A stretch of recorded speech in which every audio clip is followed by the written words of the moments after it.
Alam mo ba na ang kakulangan sa magnesium ay maaaring magdulot ng iba't ibang problema sa katawan?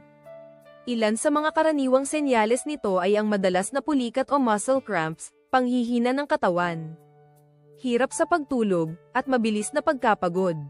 Maaari ring makaranas ng panginginig ng kalamnan, pagkabalisa, o irregular na tibok ng puso. Minsan, ang mga sintomas na ito ay hindi agad napapansin o napagkakamalang simpleng pagod lang. Para mapunan ang kakulangan sa magnesium, kumain ng mga pagkaing mayaman dito tulad ng malunggay, spinach, saging, mani, at whole grains. Maaari ring uminom ng supplements, pero mas mabuting kumonsulta muna sa doktor. Huwag balewalain ang mga senyales ng iyong katawan. Ang simpleng kakulangan ngayon ay maaaring magdulot ng mas seryosong problema bukas. Para sa mas marami pang health tips at kaalaman, mag-subscribe sa Halaman Facts.